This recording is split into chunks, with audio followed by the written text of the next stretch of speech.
1. IVE's first English single is confusing. IVE are releasing their first full English single. It will be a remake of Iconopop's song All Night from 2013, and Saweetie will also be featured on the track, and I'm not too excited about this collab. It's kinda weird that Starship decided to drop an English cover as their debut English song. Starship is starting to seem clueless about the Western market. Just like SM, Wonyoung has so much potential there, but my expectations for Starship are pretty low. Plus, I'm not really sure what they're expecting, but Saweetie's career is basically dead. She hasn't exactly been making waves. She dropped a track last year that ended up flopping, and she's not exactly a hot topic in pop culture. 2. Blackpink's renewal is only gonna be for like 2 years. It's likely intentionally short to kick YG's butt into gear. They need a deadline to actually get motivated. Honestly, signing a long-term renewal contract after you've already made a name for yourself in the industry can feel pretty confining, in my opinion. A 2-year term seems fair because it gives YG and the Pinks a chance to reassess and decide if they still want to work together.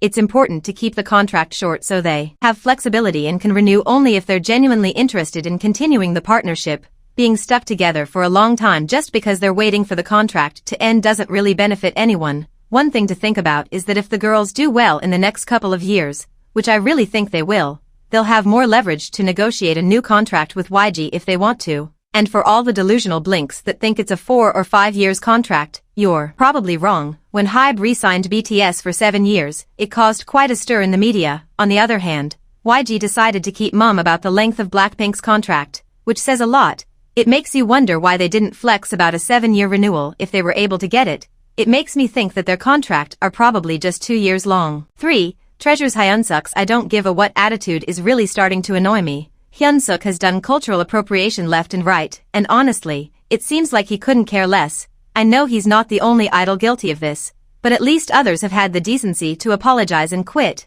but not Hyunsuk. He just keeps on going and even brushes off anyone who tries to school him about it during fan calls. Yes, educating idols on fan calls is useless, but idols' responses tell you a lot about whether they're really sorry for what they did or not. Whenever Hyunsuk gets criticized or confronted, he just doesn't seem to care or give a damn. It's really annoying because he knows exactly what he's doing. He sees the negative responses and plays the victim, saying that people are just hating on him. It's pretty surprising to see an idol act so clueless. He thinks that being laid back could make him cooler, but in the end, it just makes him look silly. 4. SM apologizing for NCT's Haechan's indoor smoking is understandable. For context, NCT recently uploaded a dance practice video where Haechan was caught vaping indoors, and he faced a lot of criticism for it. As a result, SM felt the need to release a statement apologizing for the incident. What's funny is that Haechan's fans argue that he shouldn't have apologized for smoking since it's a personal choice. However, they're missing the point here. The backlash wasn't mainly about him vaping, but rather the fact that he did it indoors. If it wasn't inside, SM probably wouldn't have said anything about it.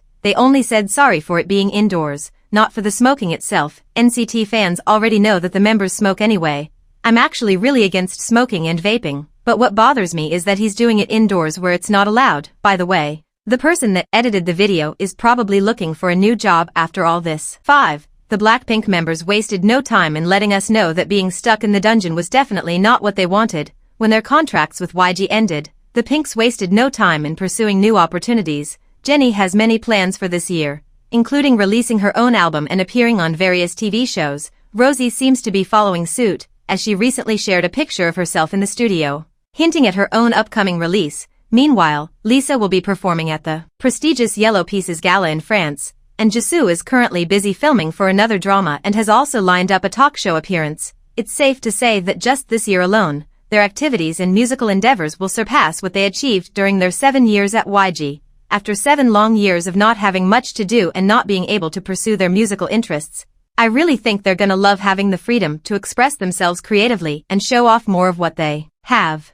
6. There's only 6 months left until Kepler breaks up, but their fandom just keep getting more divided and toxic. You can't even say a good thing about the girls without Keplians calling it a backhanded compliment. I know they're trying to defend them, but the way they handle it sometimes pushes people away. Even though it may seem harsh, I actually take comfort in knowing that this group won't last forever. While they do have great chemistry together, it's clear that they're not thriving under this company and dealing with a fanbase that's toxic. These girls deserve a fanbase that's more supportive and united, without so much negativity towards certain members. Surprisingly, most of the hate they get actually comes from their own fans. It's really sad to see fans creating online groups to spread hate towards IVE, making fun of Dayan because they think she's favored by Wake One, blaming her when her dating news comes out, criticizing shouting, and calling Chaehyun a bad center. It's important to mention that these criticisms mostly come from solo stans, not outsiders. I'm so fed up with how chaotic their fanbase is, so I've decided to completely cut off any interactions with their fans on social media. 7. It's not really something to brag about when your foreign faves are liked by Koreans compared to other foreign idols. Lately,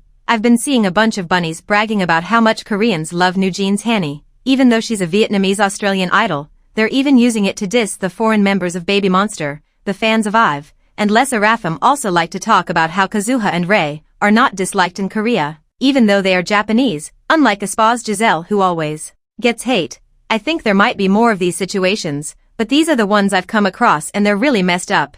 Even the idols who are supposed to be praised in this are actually being put down because their race is seen as a weakness. Nobody deserves to be treated like that.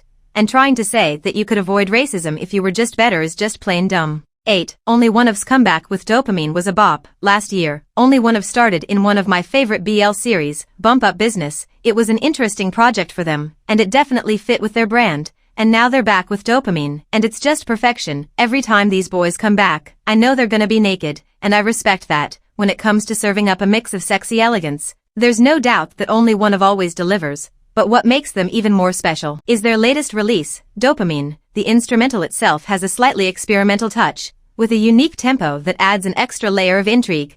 And let's not forget about the perfectly arranged and super catchy chorus that instantly grabs your attention. Dopamine is a real treat for your ears, with lots of elements to enjoy. It's great to see Only One of try a more melodic approach with this track, effortlessly blending their signature style with a classic pop tune. The result is a pleasant surprise that leaves you wanting more. Only One of really shines when they grab hold of current trends and put their own spin on them. With Dopamine, they totally nailed the drum and bass and garage genre and made it their own by adding their own unique style and preferences. Adding Dopamine to the group's collection fits in perfectly with their existing body of work, but also manages to stand out as something completely unique. The production on the track is absolutely exceptional, and it's the attention to detail that really ties it to the group's past efforts. The infusion of guitar and vibrant 90s synth elements adds a nice touch. However, what really makes the song special is the call-and-response backing vocals, which give it so much character and depth. Dopamine is a rare gem that is both catchy and emotionally impactful, and the music video is such a treat. It's like a gym commercial, abs everywhere. They always push boundaries with their concept. This one is no exception. And that's it for today's video. I just want to say a big thank you to all of you for the amazing love and support you've given me. It really means a lot. I hope you had fun watching this video and enjoyed it. Your feedback is super important to me, so feel free to leave your thoughts and opinions in the comments below. Alright, take care and catch you later.